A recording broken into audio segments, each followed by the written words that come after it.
শোনেন, আমরা আহলে সুন্নাত ওয়াল জামাতের 100% আকীদা হলো নবী নূর। এই বিশ্বাস আমাদের আছে না?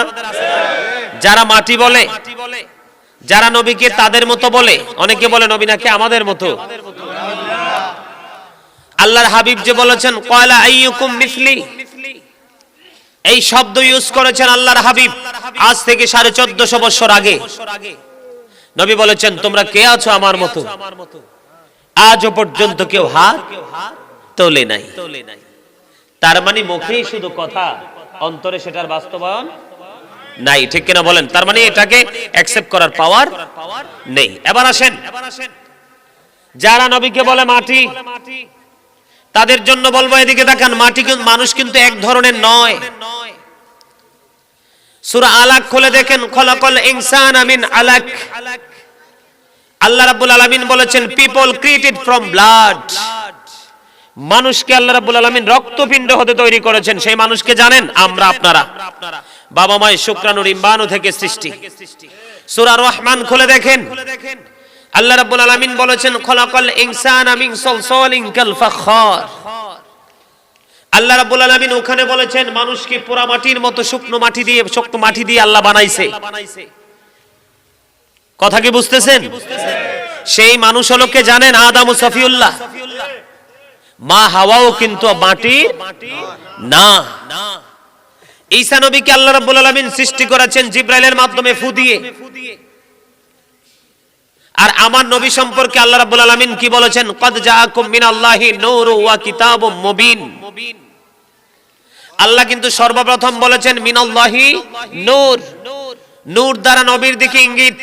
এরপরে বলা হয়েছে ওয়া কিতাবুম মুবিন, সুস্পষ্ট কিতাব। তার মানে এখানে কোরআনের আয়াতের সাথে কিন্তু বাস্তবতারও যথেষ্ট মিল আমরা খুঁজে পাই। আহলে সুন্নাত ওয়াল জামাতের শায়েখ যারা আছে, আকাবের যারা আছে, ওরা এটা নিয়ে দীর্ঘ গবেষণা করার পরে ওরা এটাই খুঁজে পেয়েছে।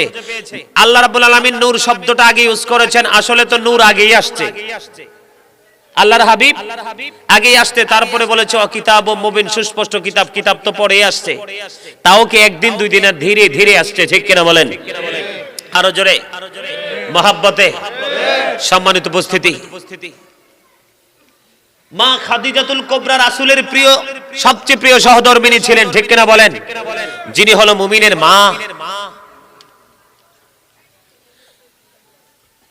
সম্মানিত উপস্থিতি, ওনাকে নিয়ে আমাদের দেশে অনেক বক্তারা কিন্তু বিভিন্ন রকমের বিরূপ মন্তব্য করছে, ঠিক কিনা? করছে কিনা? আমাদের দেশের কিছু মানুষ কিন্তু ওই বক্তাদের বক্তব্য অ্যাকসেপ্ট করেছে, কিন্তু আহলে সুন্নাত ওয়াল জামাতের সাধারণ মানুষও কিন্তু এটা সহ্য করে। সবাই কি করেছেন? দুঃখ পেয়েছেন, কারণ মা খাদিজার কবরে ফেরেশতা পর্যন্ত আসে নাই প্রশ্ন করার জন্য। জোরে জোরে বলেন না সুবহানাল্লাহ। বন্ধুরে আমার, জিবরাইল আলাইহিস সালাম আপনার আমার প্রাণের নবীর কাছে চলে আসলো। এসে ডেকে ডেকে বলছেন ইয়া রাসূলুল্লাহ, ইয়া হাবিবাল্লাহ, নবী গো, ও প্রাণের নবী, খাদিজা আপনার কাছে আসতেছে গো নবী। ও প্রাণের নবী, খাদিজা আপনার কাছে আসতেছে। আপনি আল্লাহ রাব্বুল আলামিন খাদিজাকে সালাম দিয়েছে। আপনি আল্লাহর পক্ষ থেকে এবং আমার পক্ষ থেকে খাদিজাকে সালাম দিবে। সুবহানাল্লাহ। মজা হয় নাই? তোমরা বাতাস দেয়া লাগবে না, তোমরা বসো, আলোচনা শোনো। আলোচনাগুলো শোনা আমি মনে করি বেশি জরুরি, কারণ বর্তমান যুগে দেখবেন কোরআনওয়ালা, নামাজওয়ালা, রোজাওয়ালা, একদম তাকওয়া সম্পন্ন ব্যক্তির ভাবওয়ালা মানুষের কোনো অভাব, কিন্তু একটু চেক করে দেখবেন তার থলেতে ঈমান নাই। কথা বলেন না কেন? আছে না নাই? আপনি যেমন 3 মাস লাগায়া আপনি বুড়ো ধান চাষ করলেন, ধান সোনালী ফসল ঘরে আসলো, আপনি কিন্তু জাবারে নিয়ে রাখছেন, কিন্তু আপনার সেটা জানা নাই নিচে দিয়ে যে ইঁদুর ফুটো করে রাখছে। এখন আপনি কিছুদিন পরে যায় দেখেন মাঝামাঝি হয়ে গেছে, যাবার ব্যাপার কি, আমি তো ধান চুরাই নাই। এই গবেষণা করতে করতে দেখে যে নিচে দিয়ে যায় দেখে যে ইঁদুর ফুটো করে মাটির নিচে নিয়ে গেছে, ঠিক কিনা বলেন? আরো জোরে। আমাদের দেশের মুসলমানদের এই অবস্থা হবে, আফসোস লাগে, খুবই আফসোস লাগে। তারা এই বিভ্রান্তকর বক্তব্য, এই বিভ্রান্ত ঈমানকে হরণ করার মতো বিষয়। শুধু এই দেখেন, এই আমার দিকে তাকান, এই যে কোরআন শরীফ, এটাকে ছোট করে দেখার কোনো সুযোগ নাই। এই কোরআনকে যে ভালোবাসে সিনায় রাখবে, এই ব্যক্তি কিয়ামতের দিন কোরআন তেলাওয়াত করতে করতে জান্নাত পর্যন্ত পৌঁছে যাবে। তবে এই কোরআন তেলাওয়াতকারী যদি নবীওয়ালা হয়, নবী এবং নবীর আহলে বাইতের মহব্বত করনেওয়ালা হয়, আমার রাসূল বলেছেন আদিবু আওলাদাকুম আলা সালাসি খিসালিন হুব্বি নবীকুম ওয়া হুব্বি আহলে বাইতিহি ওয়া আলা কিরাআতিল কোরআন। আরে কথা কই কেন রে কোনাটা দাঁড়ায় দাঁড়ায়া? এই তোমরা কথা থাকলে ভাই তোমরা ওই বাইরে চলে যাও, যাও বাইরে যে কথা কও, সীমানার বাইরে।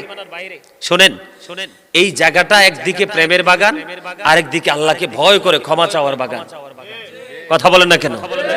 ক্ষমা যখন চাইবো তখন আল্লাহ রাব্বুল আলামিন আমাদেরকে আপন করে নেবে। আমার হাদিস শরীফের মধ্যে 3টা অপশন আছে, আমার দিকে তাকান। আসলে সত্যিকার অর্থে কি বিরক্ত বোধ করতেছেন নাকি ভালো লাগতেছে? আরো জোরে বলেন, ভালো লাগতেছে? ভালো লাগতেছে? আলহামদুলিল্লাহ বলেন। আরেকটু মহব্বতে, আরো জোরে।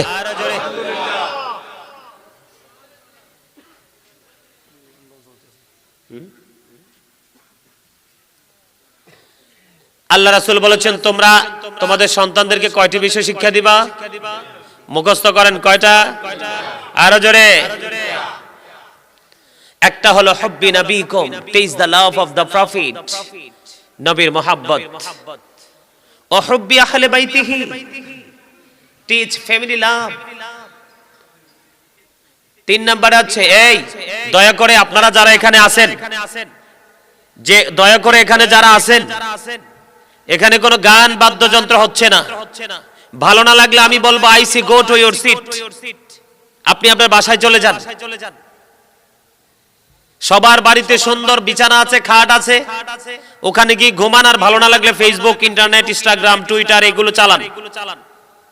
কারণ খাবারে যেমন লবণ না দিলে খাবার মজা হয় না, ঠিক তেমনি ভাবে আল্লাহ রাসূলের প্রেমিক হতে না পারলে আল কোরআন হাদিসে কখনো মজা লাগবে না। আপনার কাছে ভালো লাগলে লাগুক, না লাগলে না, আই ডোন্ট কেয়ার, কিচ্ছু করার নাই। আল্লাহ আমাদেরকে দায়িত্ব দিয়েছেন অকৌল কাওলান সাদীদা। আল্লাহ বলেছেন সে দা রাইট থিং, সত্য কথা বলো। কারণ আমাকে জীবন দিয়েছেন আল্লাহ, মৃত্যু সঙ্গে যুক্ত করে দিয়েছেন আল্লাহ। আল্লাযী খলাকাল মাউতা ওয়াল হায়া, কিসের গেটআপ, কিসের বড়াই, কিসের অহংকার? এই মিয়া সেকান্দর বাদশার নাম শুনছেন? সেকান্দর বাদশা যখন ইন্তেকাল করেছিল সেই ইতিহাস কি আপনারা জানেন? জানেন না? উনি একজন বাদশা ছিলেন।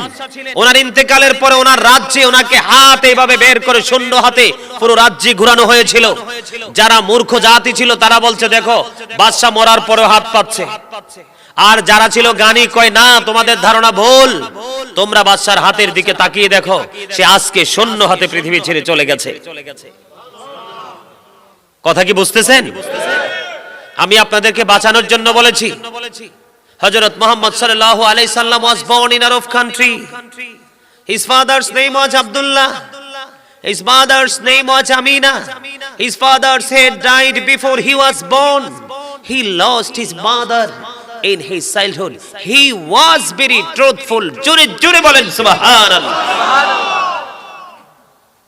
আমার নবী ছিলেন শ্রেষ্ঠ সত্যবাদী। আল্লাহ আমাদেরকে বলেছেন সত্য কথা বলো।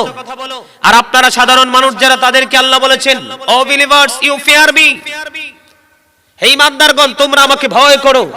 ইয়া আইয়ুহাল্লাযীনা আমানুত্তাকুল্লাহা ওয়াবতাগু ইলাইহিল ওসিলা, আমাকে পাওয়ার জন্য তোমরা পয়েন্ট খোঁজো। কি খোঁজো? কথা বলেন না কেন? তোমরা আমি আল্লাহকে পাওয়ার জন্য পয়েন্ট খোঁজো, উসিলা খোঁজো। আল্লাহ গো পয়েন্ট কোথায় পাবো?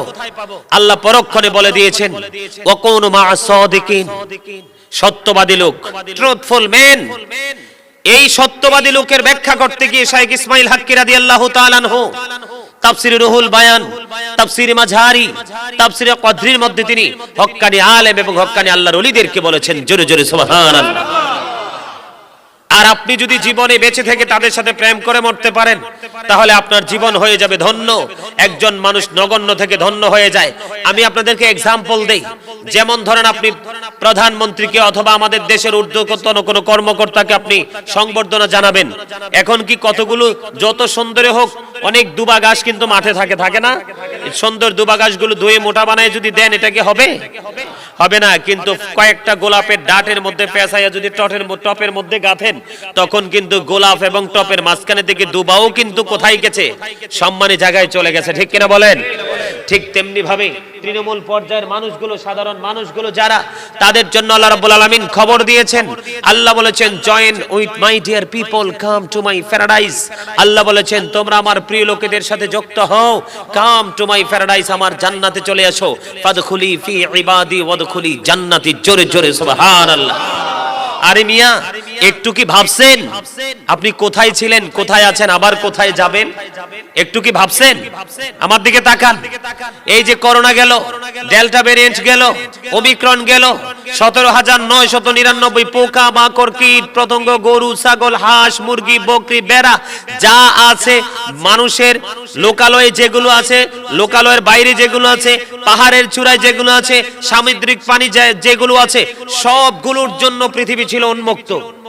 সবাই ধারাবাহিকভাবে প্রাণ ভরে উঠতে পেরেছে, চলতে পেরেছে, কিন্তু আপনি আমি চলতে পারি নাই। কিও আমার কথা কি আপনার বোঝেন নাই? আপনার আমার জন্য, আমাদের জন্যই ছিল যত শক্ত দেয়াল। কথা বলেন না কেন? আমাদের জন্য কি প্রতিবন্ধকতা ছিল না? মাস্ক পরতে হবে, দুজনে একসাথে কথা বলা যাবে না, গণজামায়াতে অ্যাটেন্ড করা যাবে না। এটা আমাদের জন্য অত্যন্ত লজ্জার। এটা আমাদের জন্য কি অত্যন্ত লজ্জার, এতটাই লজ্জার যেটা বিবেকবান মানুষ ছাড়া বিবেকহীন মানুষ কোনোদিন বুঝবে না। Of all the great religious personalities of all prophet Muhammad sallallahu alaihi wasallam was the most successful. নবী কি সফল না? The 100 ranking of the most influential person in the history. প্রভাবশালীতার তালিকাও আমার নবী এক নাম্বার। সুবহানাল্লাহ বলেন না কেন? আর এটা আমি বলিনি, আমেরিকার গবেষক মাইকেল এইচ হার্ট। এই জন্য আমি বলবো, we should obey our prophet Muhammad রাসূলুল্লাহ সাল্লাল্লাহু আলাইহি সাল্লাম। আমাদের প্রত্যেকের উচিত নবী মুহাম্মদ সাল্লাল্লাহু আলাইহি সাল্লামকে মান্য করা, নবী মুহাম্মদ রাসূলুল্লাহ সাল্লাল্লাহু আলাইহি সাল্লামকে অনুসরণ অনুকরণ করা। কারণ আল্লাহর সাথে প্রেম করলে নবী পাওয়া যায় না, নবীর সাথে প্রেম করলে আল্লাহ পাওয়া যায়। আর আপনি আল্লাহকে ডাকলে লাভ হবে না নবী ছাড়া। কারণ আল্লাহকে হিন্দুরাও ডাকে, খ্রিস্টানও ডাকে, বৌদ্ধরা ডাকে, ইহুদিরা ডাকে, ডাকে কিনা? কথা বলেন না কেন? অথচ আল্লাহ কোরআনে বলেছেন, the heretics are the eternal enemy of the believers. ইন্নাল কাফিরিনা কানু লাকুম আদুওয়াম মুবিনা। বেঈমান কাফের মুশরিকরা ঈমানদারদের প্রকাশ্য দুশমন। আল্লাহ বলেছেন, always fight against the polytheists, তাদের সাথে অল টাইম যুদ্ধ করো। কথা কি বলছেন? আল্লাহ বলেছেন, উইদ্দাত লিল কাফিরিন, তাদের জন্য, কাফেরদের জন্য জাহান্নাম বরাদ্দ। আমার দিকে আমার কথা কি বুঝতেছেন? আল্লাহ মানলে আপনি ঈমানদার নন। আপনাকে আল্লাহর পাশাপাশি সবগুলোকে মানতে হবে, মনে প্রাণে বিশ্বাসও করতে হবে। এই যে আমি বললাম হাদিস শরীফটা কয়টা পয়েন্ট? কয়টা? একটা নবীর মহব্বত, একটা নবীর পরিবারের মহব্বত, আর একটা হলো কোরআন তেলাওয়াত। ঠিক কিনা বলেন? শুনেন, নবীর পরিবার সম্পর্কে কি বয়ান কি একটু করব? আল্লাহ রাসূল বলেছেন, ইমাম Hasan and Husain two my flower in the world. ইমাম হাসান হুসাইন দুনিয়ায় আমার সুগন্ধযুক্ত দুইটা ফুল। জোরে জোরে সুবহানাল্লাহ। হুমা রাইহানাইয়া মিনাদ দুনিয়া। আল্লাহর হাবিব বলেছেন, আহলে বাইত বলতে নবীর পরিবারকে বোঝায়। আল্লাহর হাবিব বলেছেন, আল হাসান ওয়াল হুসাইন সাইয়্যিদা শাবাবি আহলিল জান্নাহ। নবী বলেছেন, ইমাম Hasan and Husain leader of younger people in জান্নাহ। এই যুবক সৈনিকের দল। আজকে তোমরা যারা মাহফিল আয়োজন করেছো, আমি দেখেছি সবগুলো যুবক, একবারে তরুণ। ঠিক না? আমার কাছে যে দাওয়াত দিতে গেছে, আমি কি বাচ্চা পোলাপাইন কি মাহফিল করাইবো? আরে ভালো ভালো মানুষ দাওয়াত দিলে প্রোগ্রাম নিতে পারে, পিচ্চিরা কি মাহফিল করাইবো? এখন এসে দেখলাম জানা, প্রেম করতে বয়স লাগে না। যে বুঝে 8 বছরেই বুঝে, আর যে বুঝবে না 80 বছরেও বুঝবে। কথা কি বোঝেন না কেন? ঠিক না বেঠি? এরকম বাবা সংসারে অনেক সন্তান আছে না, একটা ছোট্টটা সব ডিরে চালায়, আছে না নাই? ইসলামের ক্ষেত্রেও কিন্তু বুঝের ক্ষেত্রে এরকম। এই মিয়া একটু মন দিয়ে শোনেন আমি কি বলতে চাই আপনাদেরকে। আল্লাহ রাসূল বলেছেন কি, ইমাম হাসান হোসাইন জান্নাতে সকল হোসাইনি কাফেলার যুবকদের সরদার হবে, ইমাম হবে। জোরে জোরে সুবহানাল্লাহ। এবার আসেন, তাদের মায়ের নাম কি জানেন? ফাতেমাতুজ জাহরা রাদিয়াল্লাহু তাআলা আনহা, যার আরেকটা নাম আছে উম্মে হাবিবা, তার মানে আল্লাহর হাবিবের মা। সুবহানাল্লাহ বলেন না। মা ফাতেমা সম্পর্কে হাদিস শরীফ আসছে কি জানবেন? আল্লাহ রাসূল বলেছেন ফাতেমাতু সাইয়্যিদাতু নিসাই আহলিল জান্নাহ, mother Fatema is the leader of females in জান্নাহ। আজকে আমার মাইকের মাধ্যমে কি আমার মা বোনেরা অনেকে আছে, আলোচনা শুনে এরকম আছে? আছে আছে শুনে। আমার মা বোনেরা যারা আল্লাহ রাসূল, রাসূলের পরিবারের পাগল, তাদের জন্য নবী তথ্য দিয়েছেন, মেসেজ দিয়েছেন। নবীকে যারা, মহানবীর কন্যা মা খাতুনে জান্নাত ফাতেমা রাদিয়াল্লাহু তাআলা আনহাকে যারা ভালোবাসবে, তাদের লিডার হয়ে যাবে, তাদের সরদারিনী হয়ে যাবে জান্নাতে মা ফাতেমা। জোরে জোরে সুবহানাল্লাহ।